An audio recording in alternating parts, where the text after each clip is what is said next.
and Leroy, Bud, Yosten. I go by the name of Bud. And I'll be 95 in next month. I went in the Army in 1948, and I got out in 1950. No, I was drafted.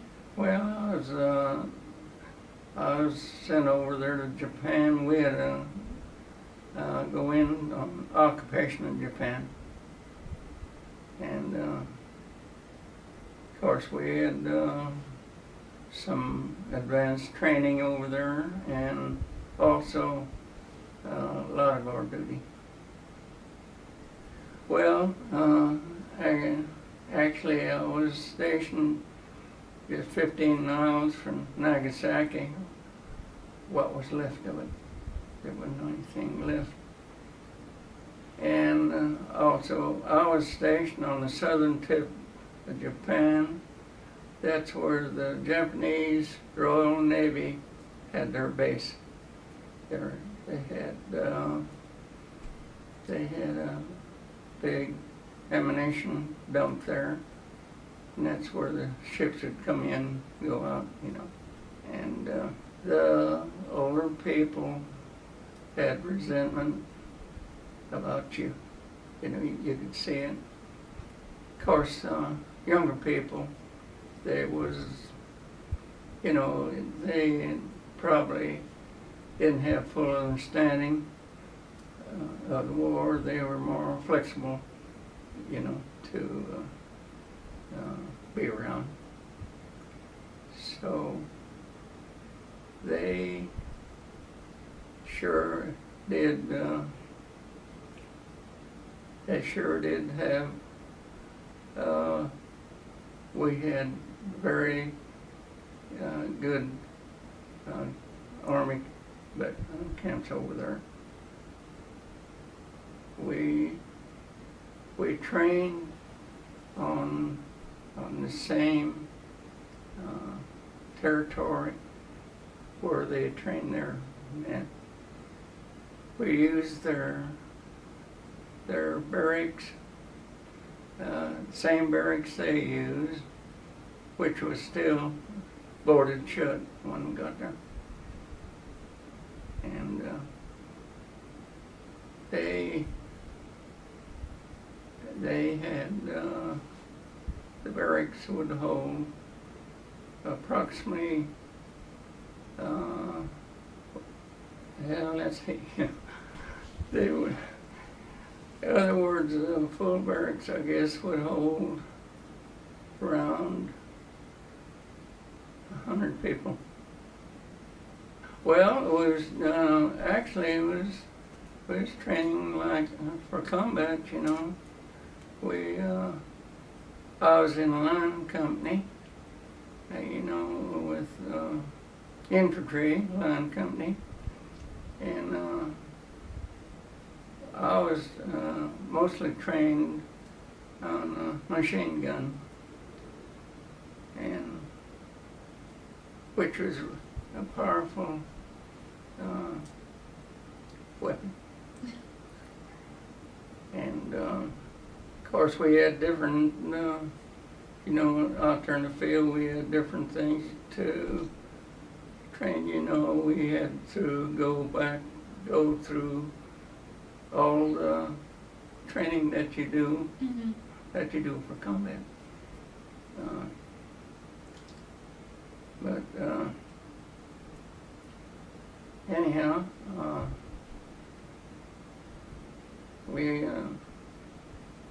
we had very good officers over there, and it was so different from basic training over there. When we went into advanced training, it was different.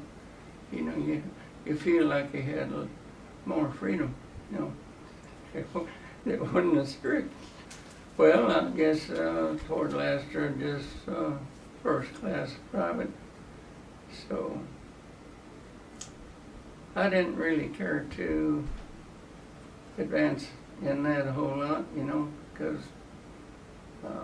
from just that away, I guess.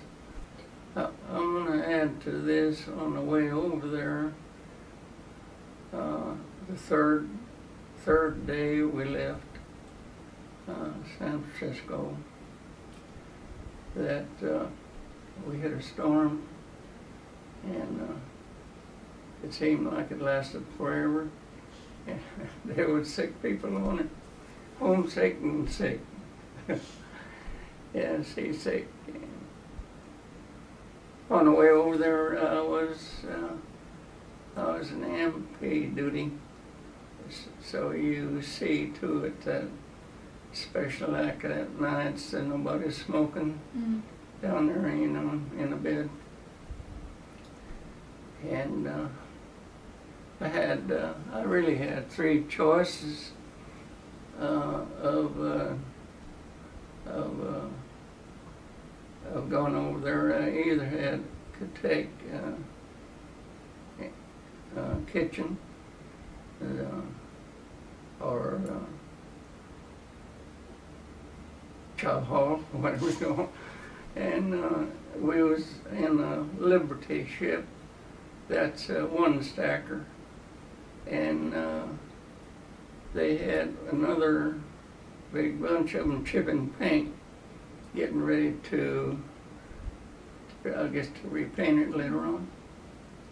And also I had choice MP duty, which was the best,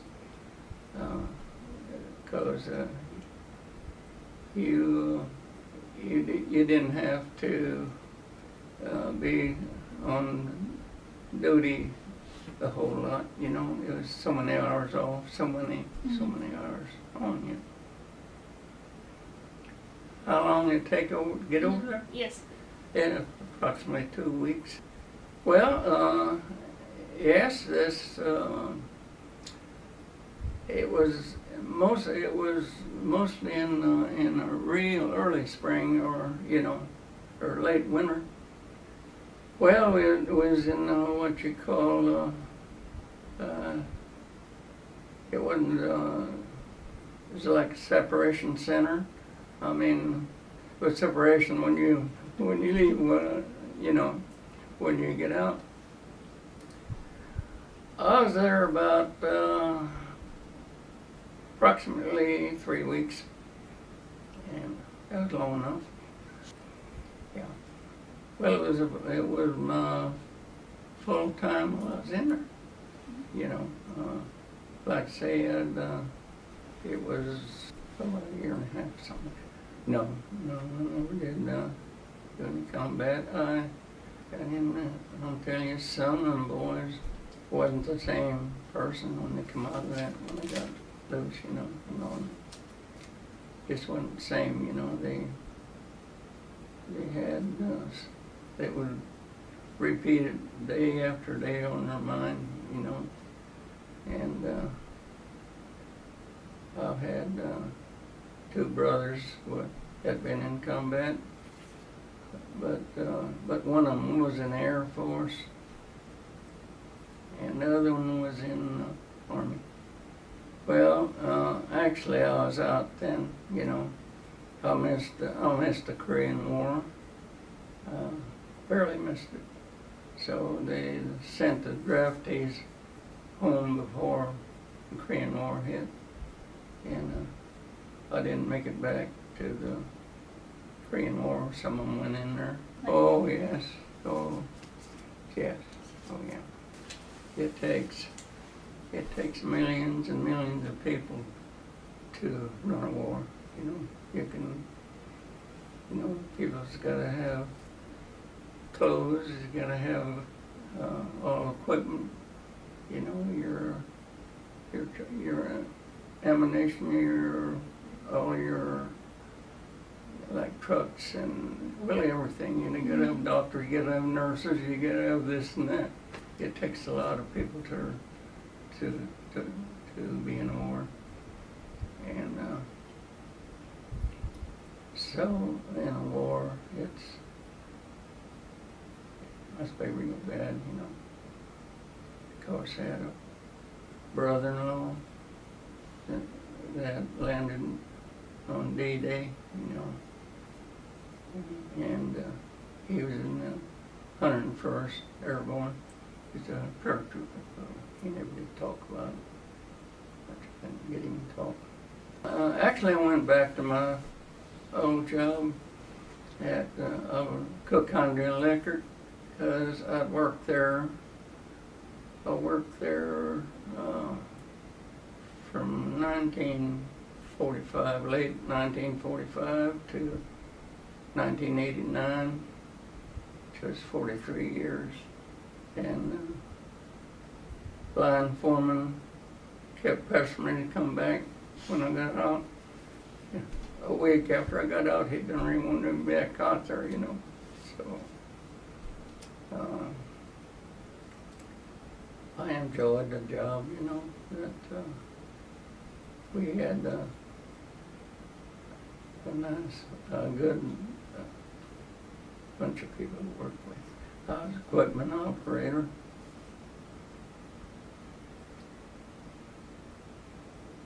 Of course, everybody, when they went to work there, had to learn to climb poles. And that was quite an experience for some of them young guys. You're all afraid you're going to fall when you're first learning. So, yeah, well, I've done all kinds of things that you do on a job, you know.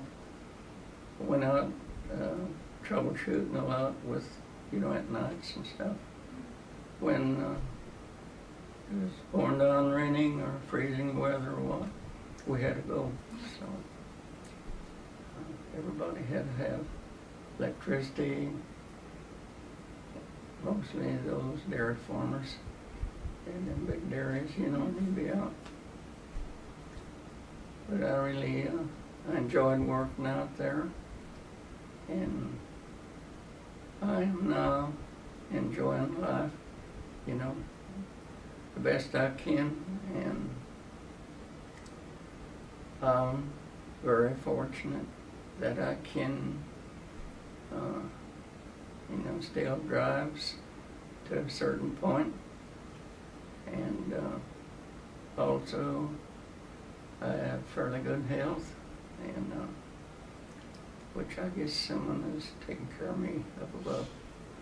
So, don't know how long I'll be around, and I keep pestering him up there to do it for a couple more years because I love to fish, and I'm behind in that.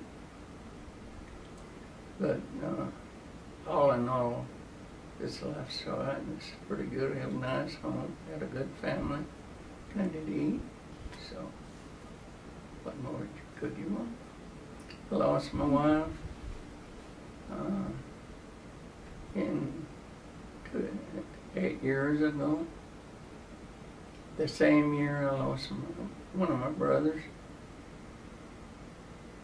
Lost the roof on my house. I left some deep freeze. that was all that 1 year. But I learned to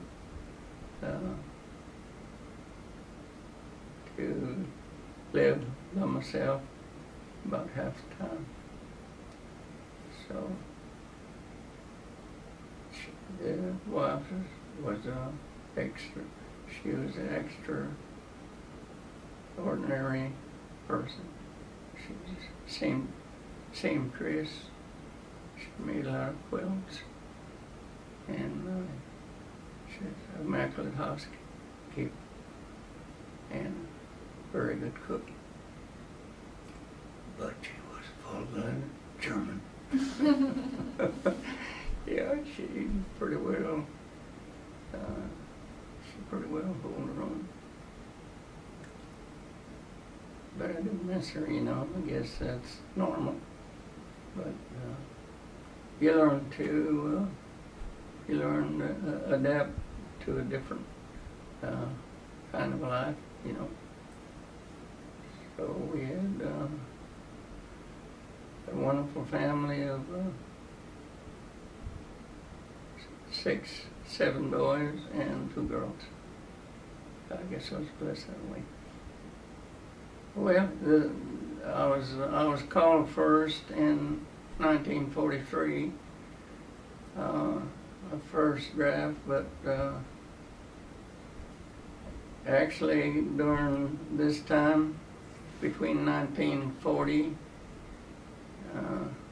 and 41, my ailing father lost his farm, and that was bad.